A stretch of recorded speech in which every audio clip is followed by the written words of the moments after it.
So Peter, welcome. Welcome. This is we're going to figure this out together. Why don't you tell us a little bit about who you are, and then I'll introduce myself.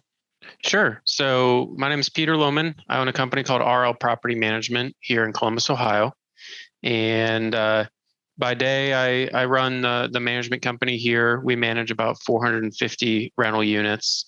It's a mixture of single families and apartments. And I've got a family here. I've got a wife and a young daughter. I live in a neighborhood called Old Town East in Columbus, and my office is 2 minutes away from where I live.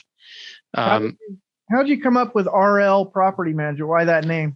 Yeah, so it's just the last initials of myself and the other owner. So I have a partner who's 50-50 and everything with me. We own properties together and we own the business together. His last name is Rich. My last name is Lohmann. So hence the RL. All right. Yeah. My name's Russell Lowery, so the RL. Beautiful. Yeah. The RL connection. The RL connection is there. You mentioned that you own properties and manage. You mind sharing a little bit how to usually you have to do something, make a little money before you can get into ownership. How did that come about for you? Yeah, so my background is as an engineer, actually. So my degree is in electrical engineering, and I worked as a I graduated in 2007. I worked as a control systems engineer for two different local consulting engineering firms here in Columbus. And so during that time, I was making good W-2 income, as an engineer. And that's where we got that initial kind of cash flow that we used to buy the first few rental properties. And this was 2008 to 2012. We were buying, one property a year or so, myself and my business partner. He's also an engineer. So that it was essentially that. And back then, of course, properties were a lot more affordable. Right. It was right after the crash. And so we got some incredible deals that I don't know that I'll ever see again in my lifetime. In a way, it was almost too good, because now everything I see, like my benchmark is, what could I have paid for that property in 2009? And it makes it hard to pull the trigger with today's valuations. Understood. Well, I have a couple of companies, one Highview Strategies and another one Competitive Edge, but I'm a public affairs PR person. Most of my clients have a political issue, which defined broadly, they have some political problem, and I figure out a solution for that problem. We've got a few of those here in Columbus. We'll have to talk about that one day. Everybody does. And so I figure out solutions to those problems and try and bill accordingly. I got interested in the property space. I'd made money. I'd been successful in building that business up, and I've been looking to get into an equity position. And so I had a developer, and I have what I charge for PR services or whatever. And I met a developer, and I thought, well, here's your solution. Here's your public affairs problem. You know what? And instead of charging you a full rate, why don't I do a discounted rate and trade you just a little piece of equity? Like, I didn't even know what to ask for. Yeah. And you talk to a developer about a piece of equity, and it was like I was asking for his firstborn child. He said, "You want what?" He said, "Come again? What was that?" He said, "No way, not even like a percentage, like teeny, like just a little something. I'm just trying to get 1%. Yeah. And but it worked out, because I figured if he was not willing to give up any equity, maybe I wasn't charging enough. And so, run the numbers on that. Well, if you won't even give me 1% for, it worked out. So So it did work out. He did give you a piece, or no, he didn't give me a Okay. piece, but I got on that side of understanding the development process, what they needed, Gotcha. and came up with some creative solutions to get stuff built in California. Maybe it's a challenge everywhere, but California has a reputation for it being especially hard in California. And so I started doing some work in Berkeley, which is California is difficult. Berkeley is insane. And we had some success there, and they did very well in that. Anyway, that helped develop one line of product that I work on. But I met all of these other people, so I've been learning about small business and property stuff outside of my political wheelhouse, and some of the, I think, our connection came over small business Twitter. But I'm in the middle of acquiring my first business outside, in addition to buying a property, using small business loans and that sort of stuff. So it's been a transition. And when you tell people, hey, I learned how to do this from these cool guys on Twitter, it's it sounds, you get some looks. They react the same way I react when I hear people selling Bitcoin. Not to create any controversy, but it sounds odd. So it's amazing. I mean, I had coffee with a guy this morning that I met through Twitter, who lives locally here in Columbus, and I think we'll probably end up working together in the future, one way or another. But yeah, I mean, the opportunities are coming through Twitter. You and I met directly through there, and there's certainly, if you're interested in learning about real estate and small business, I mean, it's a gold mine. I mean, there's stuff, you can see stuff on there being freely shared that just is not available anywhere else. I've been in the business for a while, and I've been owning property, managing property, owning a small business, and it's incredible the value that's being given. It's almost the times we live in where to build value and to build an audience, you essentially give away all your best secrets in public. You build in public, and that demonstrates your expertise and your authority in the domain.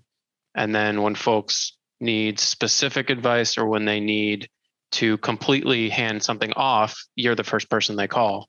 And whether that's, investing as a limited partner in a deal like you want to do, or we're trying to do, or whether that's hiring someone as a consultant. I had a call earlier this week with a marketing guy that I met through Twitter. We're probably going to work with them.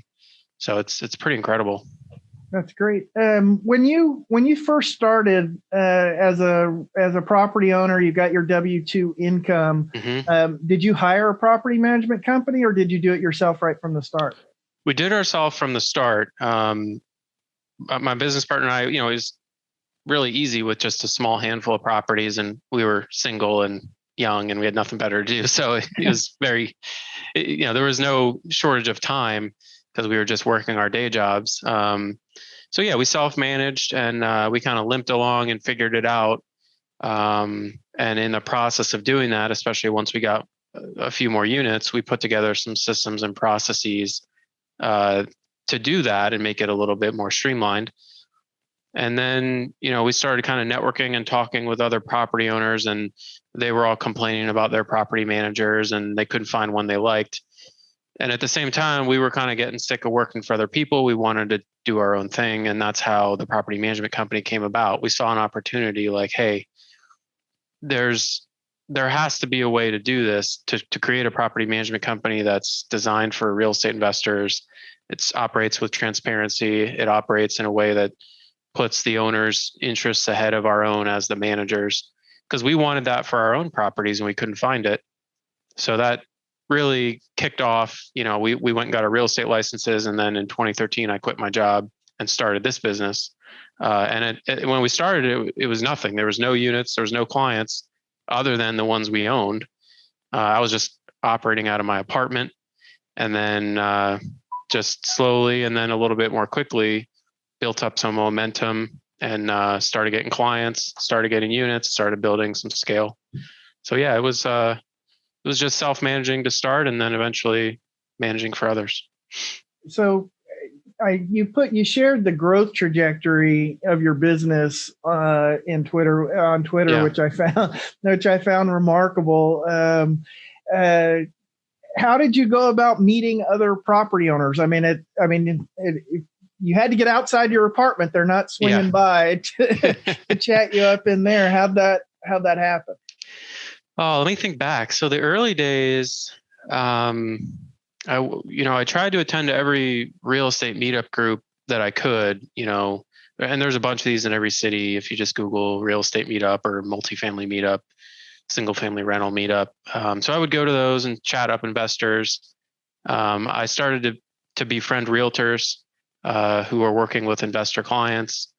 We very quickly got a website up and started sort of optimizing that to try and rank for, like, if you search Columbus property manager, we wanted to appear in those search results near the top. We bought some Google AdWords, so we'd be, again, getting some traction through Google searches. So, and then word of mouth, I had a small network even then of folks I knew. So I think I was on Bigger Pockets, which is a big community for real estate investors, especially for people who are just starting out.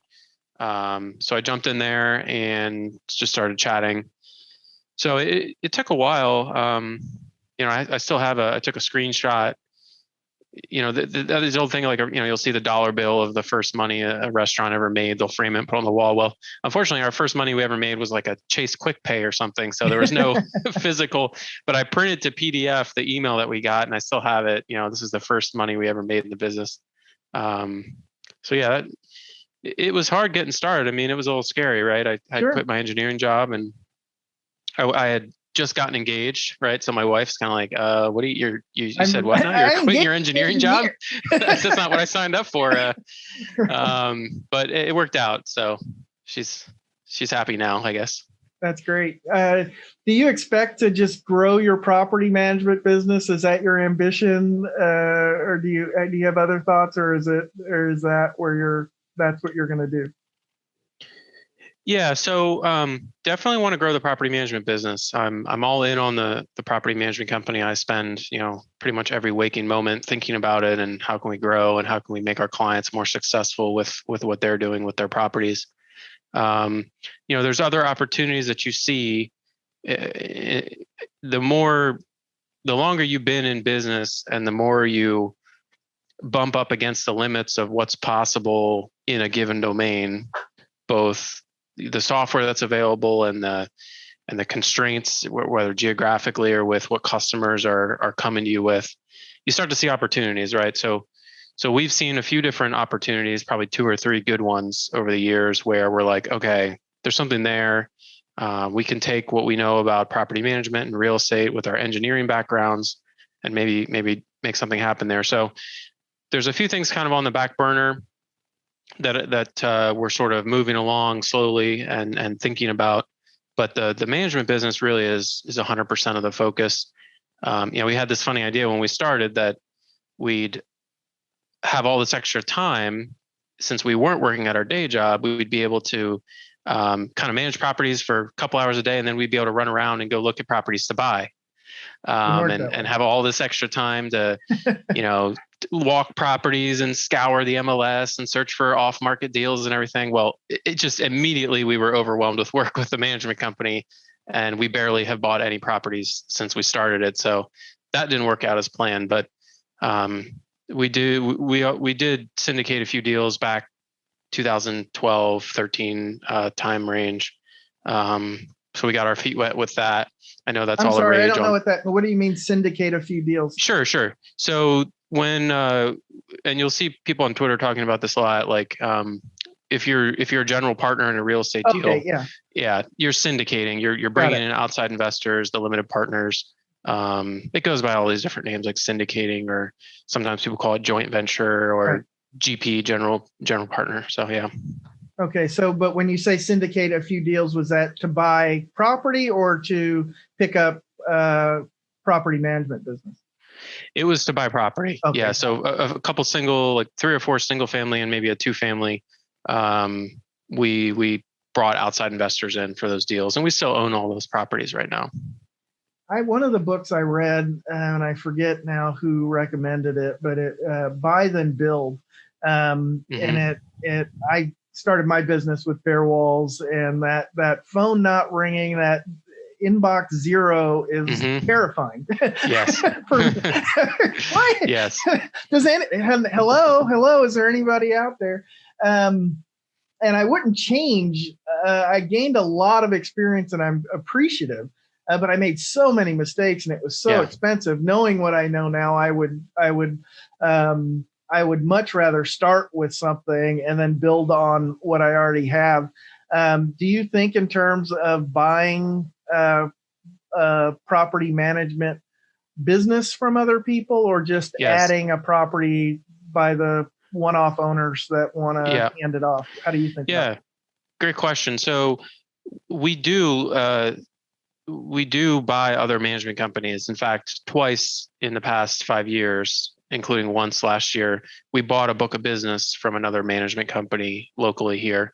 And so, we could spend quite a while unpacking all this, but to summarize, when you buy a company, you can either buy the book of business if it's a services business, which means you're essentially just taking over the servicing of the contracts from that provider. So if you think about like a dentist, right? If a dentist was going to sell their business, they're going to sell their books. They're going to sell the customer list to a colleague, right? They're like, oh, I'm going to retire, and the young guys coming up, they're like, I'll sell you my customer list.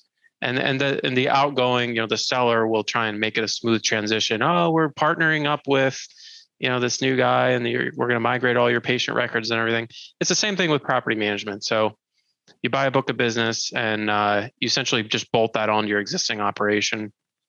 And in property management, that involves the contracts, right? So the way property management works is you have a 1-year agreement or a contract with the property owner where you're going to manage their property, and that's, it's a 1-year agreement. So you can buy those agreements, and you can construct the agreements so that they're assignable, which is ideal. So that's the first way to buy a business. The other way is you can do like essentially a stock sale or an asset purchase where you're literally buying the entity, like the LLC or the S corp, and everything that goes with it. It could be trucks, it could be property, it could be large equipment. Of course, the customers, could be employees coming along with it. Could be operating capital, and it also includes all the liabilities that go along with that business as well. Any other debts and any other, if they have any angry customers that then want to sue, you have to be on the hook for that. So there's different pros and cons to that depending on what your goals are and the setup. We did book of business purchases for our 2 transactions, and those worked out well. And we're still looking, right? So we stay friendly with a lot of the local property managers, and I always kind of tease them a little bit, like, oh, you getting ready to retire, old man? We'll buy your business. Try and keep it, fun and lighthearted, but also a little serious. Like, hey, I actually do want to buy your business. I want you to know if you want it, I'm open to this. Yeah. You use that term bolt on, and I when I got the acquisition bug, when I got convinced that was the way I ought to go, I talked to a million people looking for different PR businesses, different add-ons that I could do in my direct sphere of work, and there just wasn't anything for sale. It just wasn't for sale, and so I started looking at what I was spending money on. What were some of my biggest expense items? And I spent a lot of money on printing. And I looked at it and said, well, how much would it cost me to buy a printer? And I looked, and that was a significant expenditure. How much would it cost me to buy a printing business? Yeah. And that led me down that trail to where I'm going to have a printing business, and there's a story around that. But I thought about that in terms of I know a couple property managers here in California. And I started thinking, what are some of the expenses that you've got? And I'd love to you feel free to tell me why the idea doesn't work.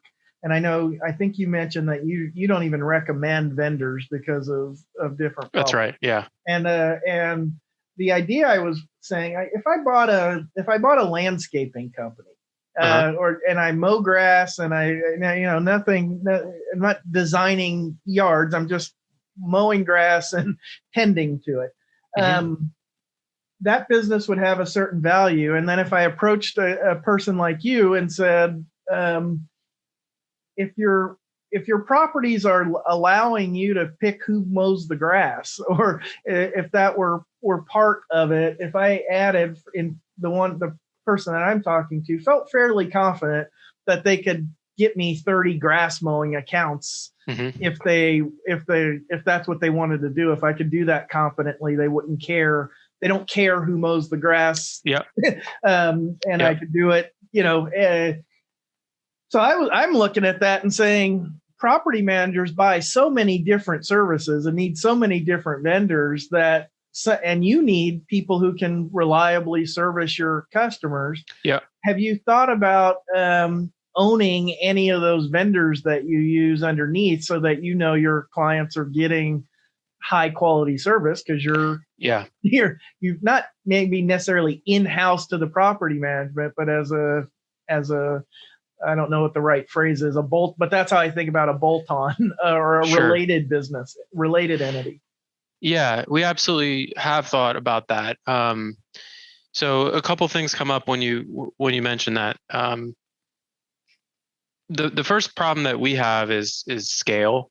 So if I was to buy a landscaping company, for example, although we do have responsibility for mowing the grass at a lot of the properties that we manage, in the grand scheme of a landscaping company, we're still kind of small.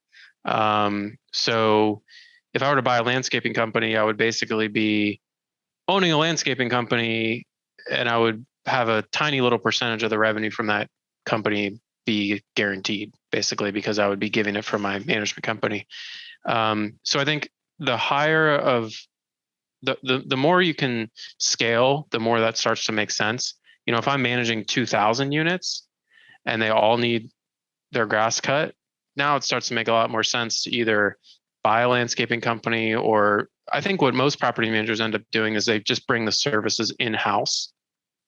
Because I think, as you know, if you run a landscaping company, you're dealing with the general public, right? You're dealing with Susie Smith, who calls you up and says, "Hey, how much does it cost to cut my grass?" Right. And now you've got invoicing and you've got scheduling and you've got different business, right? Yeah, it's just all the rigmarole that goes on with that. Whereas when you're servicing properties that you manage, it's just easy peasy, right? You're guaranteed to get paid because you pay it right from the rent. You essentially are your own client. It's very simple. So property managers will bring tradespeople in-house. And we, for example, at our management company, we employ 6 handyman guys as W-2 employees who work directly for us and are doing work on all the properties that we manage all day, every day. It's really simple. It's somewhat profitable. We try not to make it a big profit center because we want to provide value for our clients and give them, a great handyman service at good prices. And I know that as property managers get bigger, they'll bring in like plumbing and HVAC is kind of the next logical step. We're not quite there in terms of scale that we could support an in-house plumbing or HVAC person, but we're getting close. Landscaping. That's what I was thinking from the scale standpoint. And sure, if you brought a big plumbing company or a big HVAC or a big landscaping company, it would be you would be a tiny percentage at 450 customers. But if you bought a small one, maybe if it wasn't even that profitable, it was, under 100,000 SDE. It was just really small. Where maybe like for your 6 handyman, if you had a handyman business and you're 450, you've already got 6 employees who can do that kind of work, and they're primarily busy with your clients, but now you're getting the efficiency of kind of filling in their hours with external stuff. They're always going to be primarily focused on your stuff, but they're able to do business with the public in other places, but you're sort of their priority customer. Yeah. Where you're getting a better return for that investment in those employees because they're busier, that sort of thing. And you could build those different, it could be a way to learn, to scale a smaller business slowly and then add the expertise over time. Yeah. So that's exactly right. And we actually are kind of doing that. So we offer to the public wood window restoration. Right. It was kind of a side passion of mine. I learned how to restore wood windows years ago, and I had been restoring the wood windows on my historic home here in Columbus. And as I kind of got involved in that community a little bit, I realized that there was a huge demand for this service. It's very specialized, and it's actually kind of mandated by the local governments here. The cities and historic districts in certain cases require that you keep the original windows and restore them versus replacing them. So I was like, hey, there could be, some money in this, and exactly along the lines of you were thinking, this can keep our guys busy during the slow season, which right now is our slow season in the wintertime. So I threw together a quick little website, threw together some marketing material. We did some direct mail, put together, some marketing collateral, and right away we got some business. So we were operating that as a very small side business. We have just a few customers that were slowly restoring all the windows in their house. And because of the nature of that work, we can charge a premium because that service is in such high demand. And what's beautiful about it is it's not urgent, right? It's not like, hey, my sink's leaking, I need you here now. Yeah, right. It's like, this year, next year, whenever we get to it, I can schedule 6 months out with people and they don't bat an eye. Right. And we have a little wood window shop now in the basement of our office. And so we bring them back to the shop and the guys work on them when they have 2 hours between jobs or whenever they can. So I think you're exactly on the money there. I think the details matter of like, what's the nature of the work matters a lot, because if you get into like plumbing work, for example, like in my example, I mean, if people need a plumber, they need a plumber. You can't schedule 2 weeks out usually. And if your guys are already busy doing work at the properties you manage, that's going to be hard to do. But if you could get into a type of business where like landscaping might be a great one, because that's never going to be like critical. You can always push it forward or back a day or two and not, no big deal. So yeah, I like that thought, a lot. I'll let you know how it goes. You can, I got to digest this print work first, but I definitely, the community we've got and learning and that searcher model and people looking, to maximize that $5 million SBA loan. I found it great. I'm working very hard on a small acquisition. I will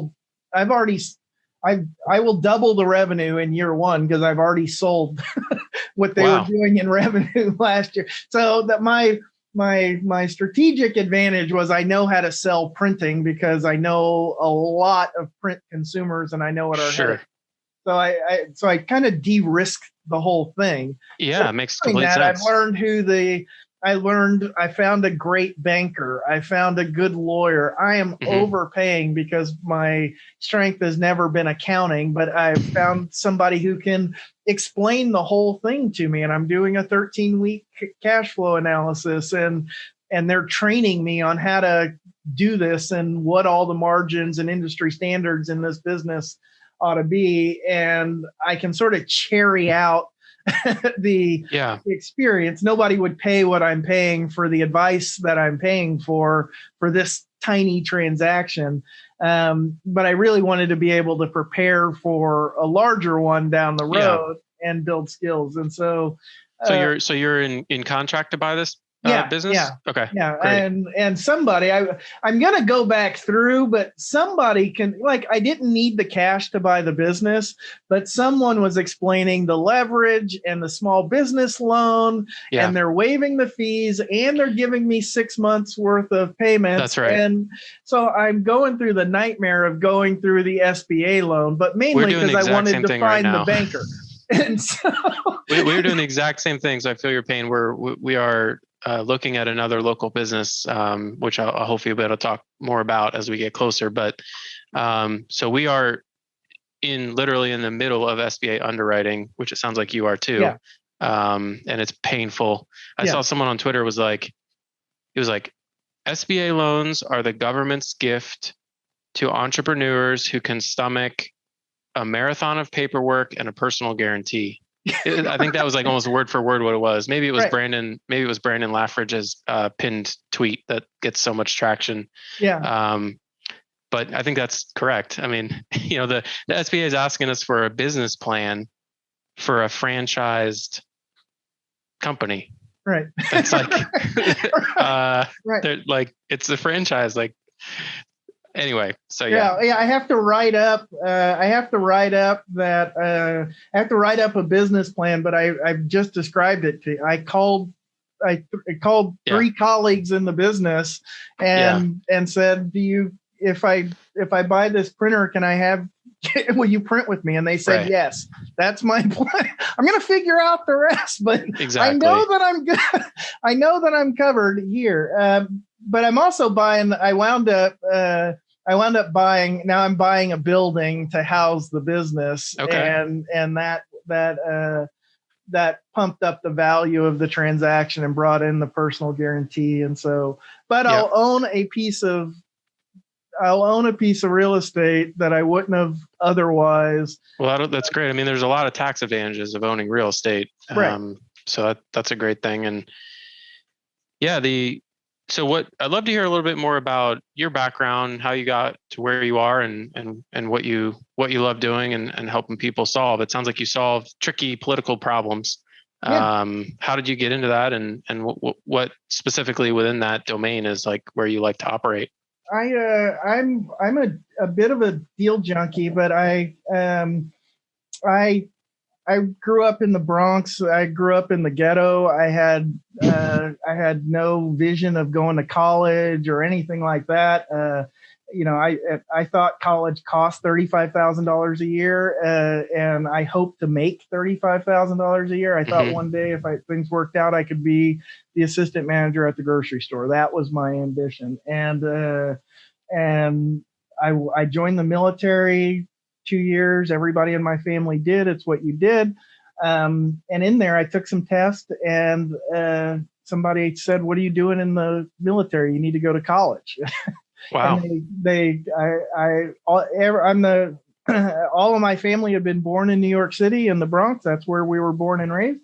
And I got shipped to Treasure Island in San Francisco. I went to community college, went to University of California at Davis, and got involved in politics in Sacramento. And find that person who pulled you aside and give them a medal or something. I didn't know what he was doing. I don't remember his name. I didn't realize I didn't realize what he was doing for. I didn't realize it was a life-changing trajectory. It's funny how those moments pass you by. You don't realize. Oh, I know now what he did for me. Yeah. I had no clue at the time. Don't even remember his name. But I went to UC Davis. I got involved in politics, and I'm breaking Sweaty's rule, but I can't talk about my business without talking about politics. I was always a conservative. I'm a Republican. And I made my way in California politics as a conservative staffer. And then I rose through the ranks, legislative aide, chief of staff, and then eventually leading the entire Senate Republican caucus and negotiating budgets and bonds and deals, hundreds of billions of dollars worth of deals. And I loved it. I loved doing the deal and being that junkie. Yeah. Had no idea how lucrative those same skills would be externally. But then I got a job as a lobbyist for the largest utility in California, and I did that for several years. And then I got tapped to be the lead staffer at a tax agency and negotiating tax controversies and that sort of thing. And then I decided to open my own shop. and it's been great. And so those political controversies, it's so hard to do anything in California. So if you want to build something, it's near certainty that you're going to get challenged legally on your right to build that or expand that or grow that. That is starting to happen even here in Columbus. I mean, they're trying to build a 5-story apartment building 3 blocks from here, and the neighborhood's all up in arms and they're fighting it tooth and nail. And for me, it's like, okay, you say you want affordable housing. We're trying, like, you need housing for it to be affordable, kind of supply and demand type thing. Anyway, we could probably talk for hours on that, but those kinds of problems, I try, if I get in early, developers often will go it alone. They want to keep their costs down before there's any stick in the ground. And then it gets to the end and you try and hire a lobbyist to push something through a city council at the last minute. And I've kind of flipped that on its head and just said, to the degree I can get in touch with the developer early enough and just saying, if you use your LPs, if you use your vendors, your architects, your gardeners, your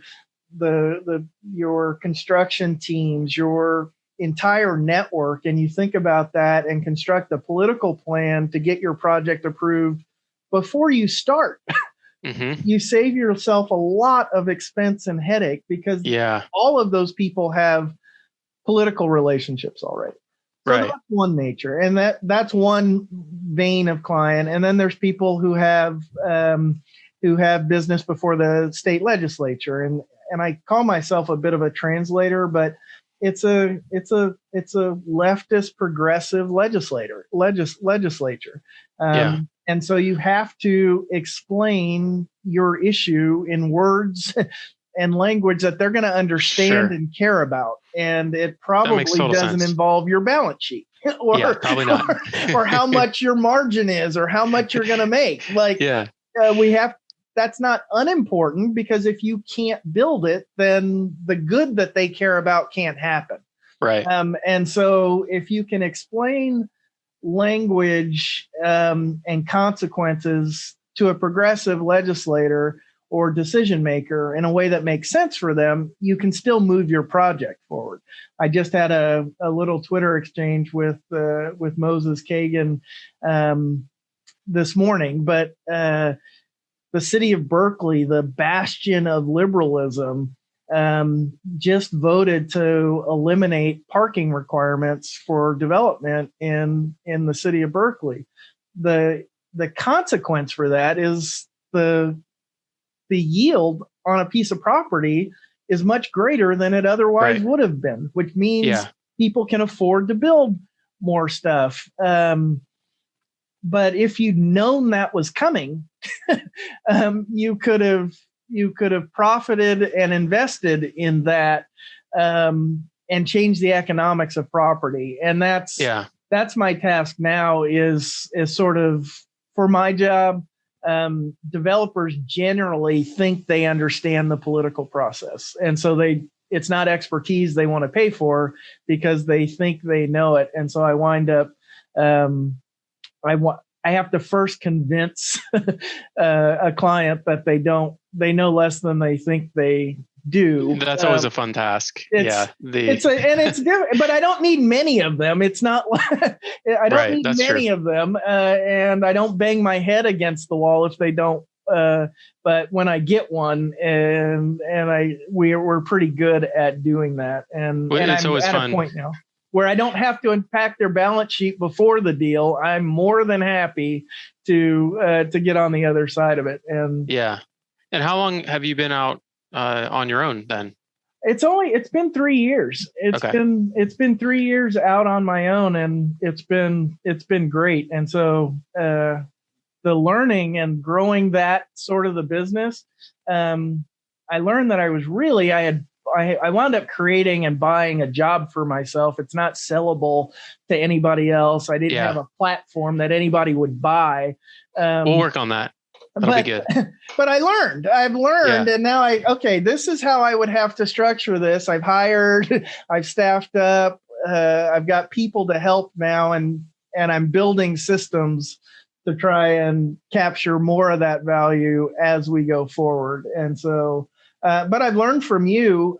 Before we go, one of the things that attracts me to kind of talking to you and learning with you in public on this is, and it doesn't sound at all like it's not a marketing idea.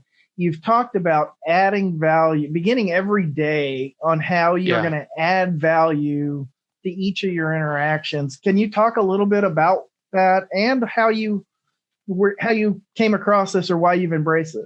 Yeah, I'd love to. So this is a relatively new approach for me. I think maybe a lot of people can relate to this, but right out of college, got my first job, and even through starting my own company, I've been very inwardly focused. I would say that I was very concerned with how much money can I make? How can I grow my net worth? What am I getting out of this? Even from the big things all the way down to you get an email from someone and you're like gauging their status relative to you, and is it worth your time to engage with them and go have coffee with them and everything. And I think that works to a certain extent. You almost need some of that, especially when you're starting, because if you don't, you're just going to get pushed around and you're going to end up working for somebody and they're going to be profiting off you. And I think almost by definition, an entrepreneur is somebody who says, I'm smarter than you or the other people who have tried to do this before. Otherwise, why would you even go out on your own and try and do your own thing? You just accept things the way they were. Right. So I think as I grew up a little bit, I got a little bit older, I got a family, I had a little bit of success in business and real estate. And I'm a lifelong learner, so I'm always reading, I'm listening to podcasts, I'm trying to learn from people and trying to not make the same mistakes they've made. Why not learn from someone else's mistake? You don't have to make it yourself then. Warren Buffett and Charlie Munger always talk about that. So I think some combination of hearing it enough from other people and sort of coming to my own realizations in my life. It's like the way to be is to help other people. And obviously I'm not saying anything revolutionary here. I mean, the greatest thinkers in all of history have said this from day one.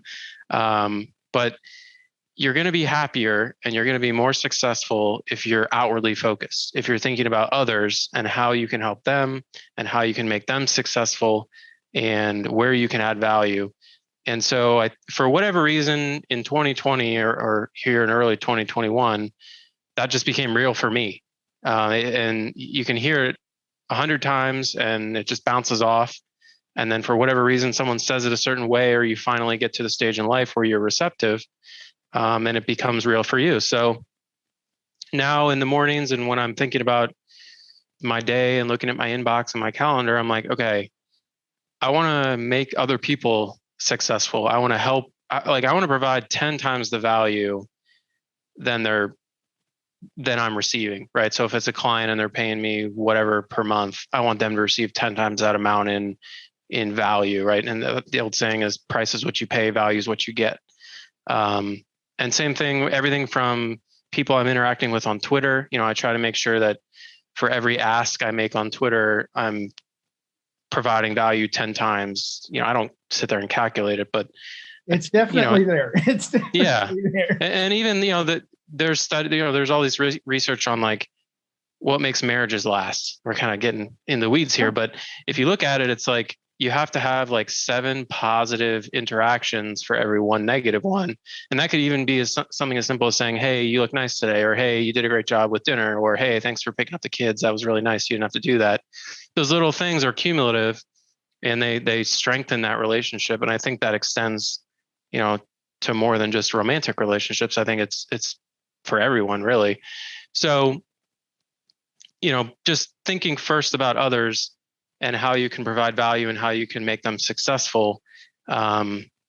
It's first of all, it's just it's a more rewarding way to go through life, right? So you get to the end of the day and you feel good because you're like, okay, awesome. I'm seeing these other people be successful. I'm helping them. They appreciate what I had to share. You feel good about that rather than the end of the day and you're like, you're sort of counting how much money did I make for myself today, and it's not enough, and Ebenezer Scrooge type mentality. So it's, again, this is nothing like that hasn't been said 100 times before, but for whatever reason, it became true for me, and I've really been trying to live it, and it's been really fun. And I'm, that's the irony of the whole thing, is that attitude will make you more successful than seeking success for yourself first. So that, I'm early days on it, but I think I've turned some sort of a corner for myself, and it's been fun and interesting to sort of think about how to make that a reality in even the smallest day-to-day interactions. Well, if we can use this podcast to do that, I think I think it'll be good for me and good for you, and hopefully it's good for other people that stumble across it as we do these in the weeks ahead.